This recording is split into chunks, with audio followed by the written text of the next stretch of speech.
Il y a quelques semaines, je lisais le livre de Kiyosaki intitulé « Le cadran du cash flow », un guide pour atteindre la liberté financière. Il y a un petit paragraphe qui a retenu mon attention. Dans ce paragraphe, l'auteur dit que les propriétaires d'entreprises qui réussissent augmentent leurs dépenses, mais que les employés qui réussissent augmentent leurs revenus. Pour moi, cela n'avait pas de sens au départ, car je ne comprenais pas comment l'augmentation des dépenses pouvait être une bonne chose pour un propriétaire d'entreprise, mais l'augmentation des revenus une mauvaise chose pour un employé.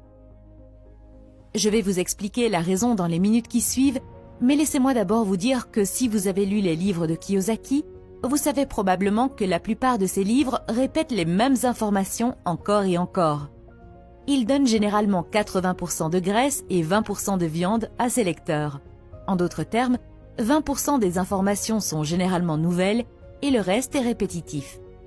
Je vais essayer de vous donner la viande seulement, sous la forme d'un top 9 des leçons à retenir de ce livre. Leçon 1. Pourquoi ne pas trouver un travail? Kiyosaki raconte qu'après plusieurs tentatives pour devenir millionnaire, il y est finalement parvenu, mais a très vite tout perdu et s'est retrouvé à la rue. Il a été contraint de vivre dans la maison d'un ami et avait à peine de quoi payer ses frais de subsistance. Pendant ces moments difficiles, on lui posait souvent cette question. Pourquoi tu ne te trouves pas un travail? Même si lui et sa femme avaient tous deux suffisamment de qualifications pour obtenir un bon emploi dans de nombreuses entreprises, Kiyosaki dit qu'il l'a toujours refusé parce qu'il ne voulait jamais être du mauvais côté du cadran du cash flow. Vous connaissez probablement déjà le cadran du cash flow de Kiyosaki, mais laissez-moi le résumer rapidement. Selon le cadran du cash flow, les gens sont divisés en 4 catégories selon la façon dont ils gagnent leur argent. Les employés, les travailleurs indépendants, les propriétaires d'entreprises et les investisseurs.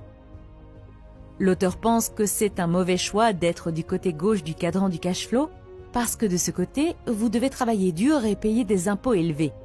De plus, si vous voulez devenir riche, il est très difficile de le faire du côté gauche. C'est la raison pour laquelle Kiyosaki n'a jamais voulu trouver un emploi, car cela l'aurait automatiquement placé du côté gauche.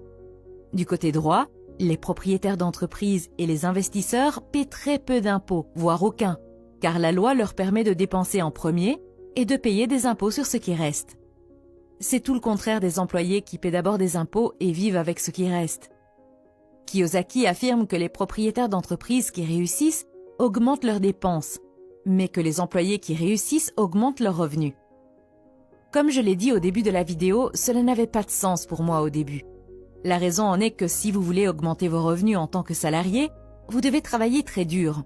De plus, le plus gros problème est que lorsque votre revenu augmente, les impôts augmentent également. Vous partagez une grande partie de votre argent durement gagné avec le gouvernement. De l'autre côté, les propriétaires d'entreprises se concentrent sur l'augmentation de leurs dépenses, car ils en retirent 2 énormes avantages. Premièrement, en augmentant leurs dépenses, ils réduisent leurs revenus imposables et finissent par payer très peu d'impôts. Deuxièmement, si vous regardez leur état financier, vous verrez que la plupart de leurs grosses dépenses sont destinées à acheter des actifs qui leur apportent des revenus supplémentaires. En d'autres termes, ce qui sort de la colonne des dépenses apparaît rapidement dans la colonne des actifs et génère des revenus supplémentaires. Par conséquent, ils continuent à augmenter leurs actifs et leurs revenus tout en payant peu d'impôts. Selon l'auteur, si vous voulez comprendre où va l'entreprise ou la personne, il suffit de regarder sa colonne des dépenses. Si la majorité de vos dépenses sont consacrées à l'achat de biens, comme je l'ai dit au début de la vidéo, cela n'avait pas de sens pour moi au début. La raison en est que si vous voulez augmenter vos revenus en tant que salarié, vous devez travailler très dur. De plus, le plus gros problème est que lorsque votre revenu augmente, les impôts augmentent également. Vous partagez une grande partie de votre argent durement gagné avec le gouvernement. De l'autre côté, les propriétaires d'entreprises se concentrent sur l'augmentation de leurs dépenses, car ils en retirent 2 énormes avantages.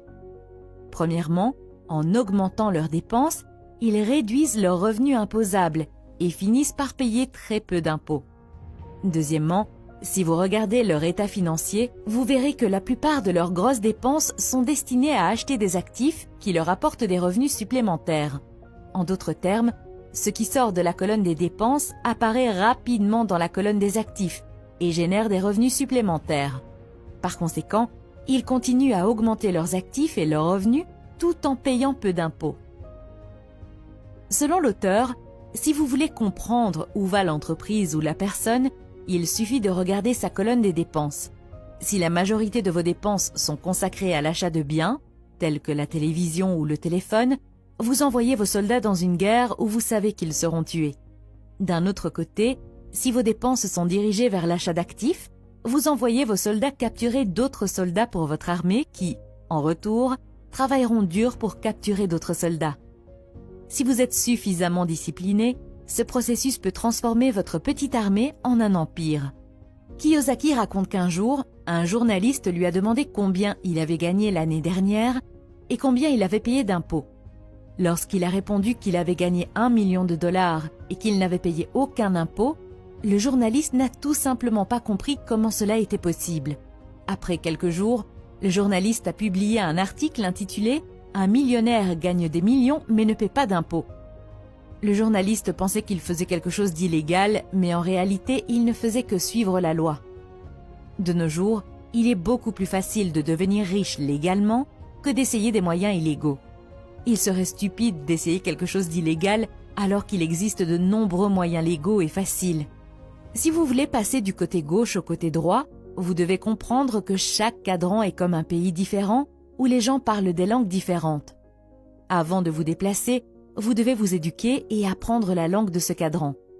Si vous parlez à un employé du cadran de gauche, vous constaterez que son vocabulaire principal est constitué de mots tels que sécurité de l'emploi, avantages sociaux, revenus élevés, pension, chèque repas, etc. Cependant, si vous parlez à un investisseur, vous vous rendrez rapidement compte qu'ils n'utilisent pas ces mots. Ils utilisent des mots tels que rendement sur l'argent investi, gain en capital, de ne pas vouloir. Et je suis sûre que d'autres te comprendraient aussi parce que le coût pour devenir un athlète est trop élevé pour toi. L'exemple que je viens de donner s'applique également au fait de devenir propriétaire d'une entreprise et de changer de cadran. Vous devez d'abord comprendre le coût et décider si cela en vaut vraiment la peine. Peut-être aimez-vous votre travail, gagnez suffisamment d'argent et ne voulez jamais avoir la responsabilité et le stress de devenir propriétaire d'une entreprise. Si c'est le cas, ce n'est pas mon affaire ni celle de quiconque de vous dire que vous devez devenir propriétaire d'une entreprise. C'est votre affaire et uniquement votre affaire. Je ne dis pas que vous ne pouvez pas devenir propriétaire d'une entreprise. Vous le pouvez. Et je crois que c'est l'une des meilleures choses que vous pouvez essayer. Mais avant de vous lancer, gardez toujours le coup à l'esprit, car cela vous aidera à mettre de l'ordre dans vos idées et à éviter de retourner chez votre maman après 5 ou 6 échecs. Gardez également à l'esprit que vous n'avez probablement pas les muscles pour devenir un entrepreneur. En d'autres termes, vous avez quitté l'école sans aucune formation sur la création et la gestion d'une entreprise, et vous ne l'avez probablement pas appris dans votre famille non plus. Tout cela signifie un coût encore plus élevé pour vous. Au début de votre parcours, vous aurez probablement l'air, dans votre salle de sport, d'un nouveau venu qui ne sait même pas comment utiliser un tapis roulant. En tant que nouveau venu dans la salle de sport, n'essayez pas d'imiter le grand musclé et de commencer à faire du développé couché avec 60 kilos. Vous avez besoin de simples pompes et tractions. Leçon 2. Pourquoi les gens veulent-ils tant la sécurité de l'emploi? Si vous regardez en arrière, il y a 150 ou 200 ans, vous verrez que la plupart des gens étaient soit des travailleurs indépendants, soit des entrepreneurs.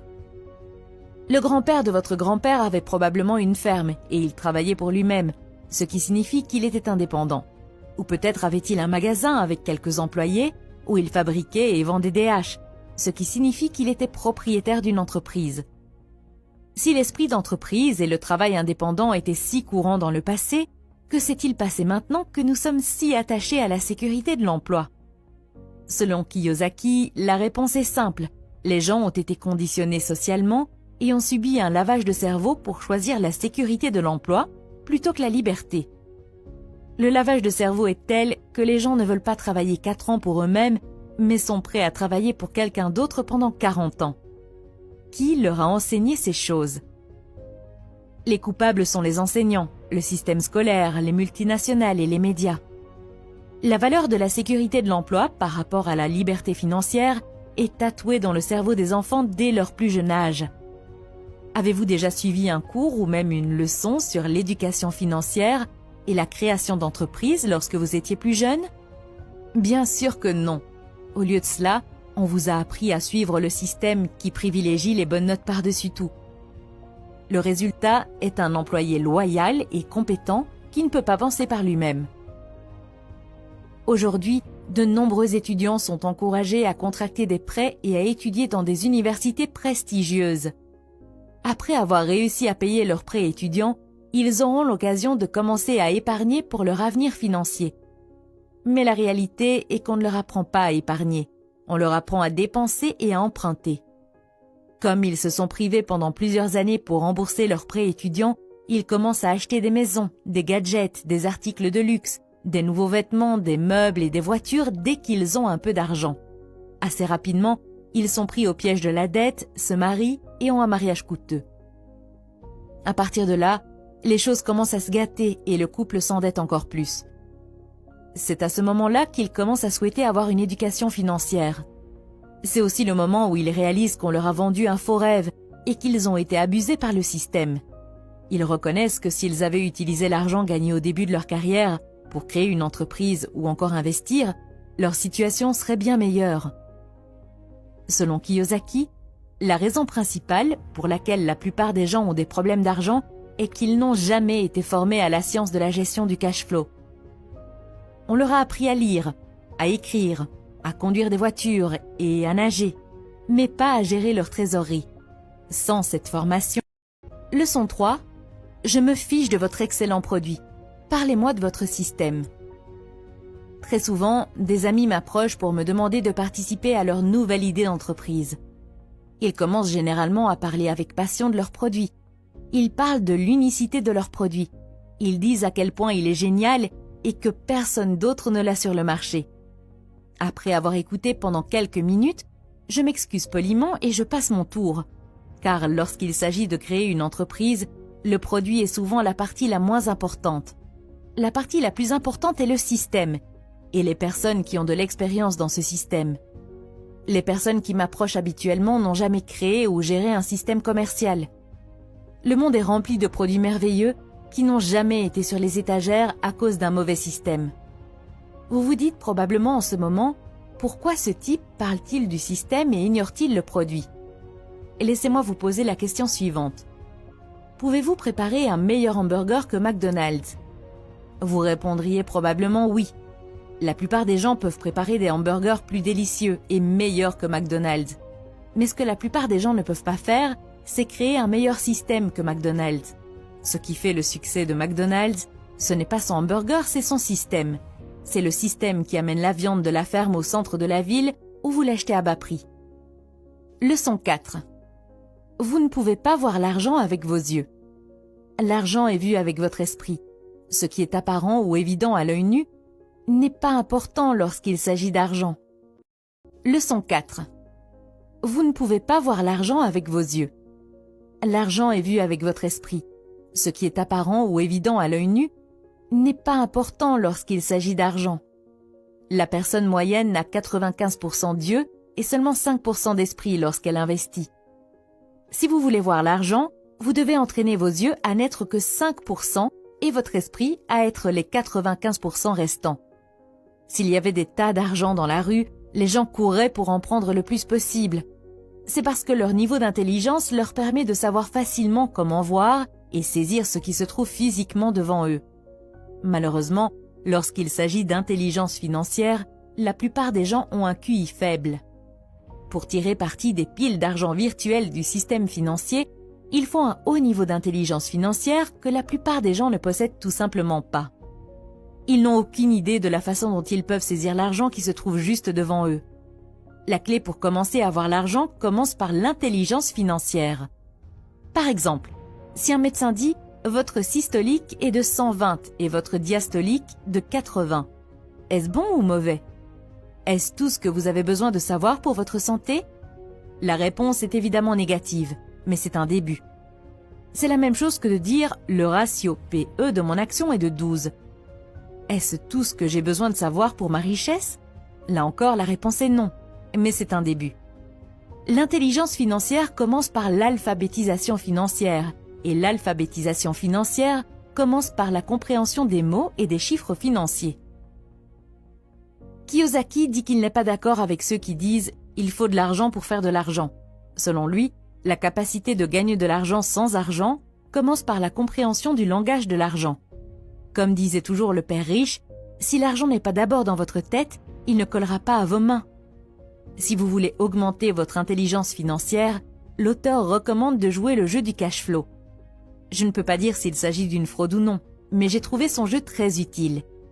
Il y a plusieurs choses que je n'aime pas chez lui, mais je dois admettre qu'il a de bonnes informations dans ses livres, surtout dans le premier livre, Père riche, Père pauvre. Ce livre a changé de nombreuses vies pour le meilleur, et c'est quelque chose que vous ne pouvez pas ignorer. Leçon 5. Trouvez des mentors. Le mentor est la personne qui est assise au sommet de la montagne, mange des oranges et se moque de vous pendant que vous marchez, vous grattez la tête et réfléchissez à la manière de grimper au sommet de la montagne. Le bon mentor peut vous faire gagner des années en vous aidant à éviter des choses que vous ne devriez pas faire en premier lieu. L'auteur affirme que même les athlètes olympiques médaillés d'or, qui sont au sommet de leur art, ont des mentors, mais que la personne moyenne n'envisage même pas d'avoir un mentor. Choisissez vos mentors avec soin. Assurez-vous qu'ils mangent ce qu'ils cuisinent. Connaître la différence entre un actif et un passif. Lorsque la banque vous accorde un prêt hypothécaire pour acheter une maison, elle vous dit que votre maison est un actif. Elle ne vous ment pas, mais elle ne vous montre pas non plus le tableau complet et ne vous dit pas à qui appartient cet actif. Votre maison n'est pas un actif, c'est l'actif de la banque. Si vous ne le croyez pas, regardez le bilan de la banque et vous verrez de quel côté il est placé et à qui va le cash flow. Aujourd'hui, il y a beaucoup de confusion sur ce qu'il faut appeler un actif et ce qu'il ne faut pas. En comptabilité, beaucoup de choses sont enregistrées comme un actif, mais en réalité ce ne sont pas des actifs. Kiyosaki a une formule simple pour identifier si les choses sont des actifs ou non. Si les choses que vous achetez mettent de l'argent dans votre poche, alors c'est un actif. Sinon, c'est un passif. Faisons maintenant un petit test. Disons que vous achetez 100 actions de la société XYZ à 5 $ par action. S'agit-il d'un actif ou d'un passif? Eh bien, à première vue, cela ressemble à un actif. Mais la vérité est que vous ne le saurez jamais avant de vendre ces actions. Ce que je veux dire par là, disons que vous avez besoin d'argent et que vous devez vendre ces 100 actions. Si le prix de l'action passe de 5 à 6 $ et que vous vendez vos 100 actions, vous gagnerez 100 $ supplémentaires, ce qui signifie que vous pouvez désormais parler d'un actif. Mais que se passe-t-il si le prix de l'action chute de 5 à 4 $? Eh bien, vous perdez 100 $. Dans ce cas, vous ne pouvez pas l'appeler un actif, car elle n'a pas mis d'argent dans votre poche. Aujourd'hui, beaucoup de gens appellent le passif un actif. C'est à vous de définir l'actif. Mais si vous voulez augmenter votre richesse, vous devez vous assurer que les choses que vous appelez un actif mettent effectivement de l'argent dans votre poche. Leçon 7. Le pouvoir de la foi. Leçon 7. Le pouvoir de la foi. Si je viens à toi maintenant et que je te dis que tout l'argent que tu veux, la voiture de tes rêves, la maison de tes rêves ont été expédiés chez toi et qu'ils attendent à la poste avec ton nom dessus. Vous devez juste travailler dur pendant un certain temps et ensuite vous pourrez aller chercher le tout. Si vous dites oui, continuez à travailler, car ce que vous voulez vous attend vraiment. Vous devez avoir une foi inébranlable dans le fait que ce que vous voulez est également désiré et qu'il vous attend. La foi permet d'avoir les choses avant même de les avoir physiquement. Les personnes qui réussissent ont une foi solide, même lorsqu'elles sont sans abri et dorment dans la rue, car elles croient fermement que ce qu'elles veulent est déjà au bureau de poste et les attend. Leçon 8. Comment pouvez-vous voir votre avenir? Veux-tu que je te raconte ton avenir? Parlez-moi des 5 personnes avec lesquelles vous passez le plus de temps et je vous dirai comment sera votre avenir. Voici un bon exercice à faire. Première étape. Notez le nom des 5 personnes que vous fréquentez le plus. Étape 2. Dessinez un cadran de cash flow et placez le nom de chaque personne dans le cadran auquel elle appartient en ce moment. Étape 3. Voyez si ces personnes se dirigent également vers le même cadran que vous ou sont déjà dans le cadran auquel vous voulez appartenir. Si ce n'est pas le cas, il est temps de faire quelques changements. Si vous voulez voler avec les aigles, ne nagez pas avec les canards. Leçon 9. Restez neutre face à la victoire et à la défaite. Pour réussir en tant qu'investisseur ou propriétaire d'entreprise, vous devez être émotionnellement neutre par rapport au fait de gagner et de perdre. La principale raison pour laquelle tant de personnes ont des difficultés financières n'est pas qu'elles n'ont pas reçu une bonne éducation ou qu'elles ne sont pas travailleuses. C'est parce qu'elles ont peur de perdre. Si la peur de perdre les arrête, ils ont déjà perdu. La plupart des gens souffrent financièrement parce que leurs émotions contrôlent leurs pensées. En tant qu'être humain, nous avons tous les mêmes émotions. Ce qui détermine ce que nous avons dans la vie est principalement la façon dont nous gérons ces émotions.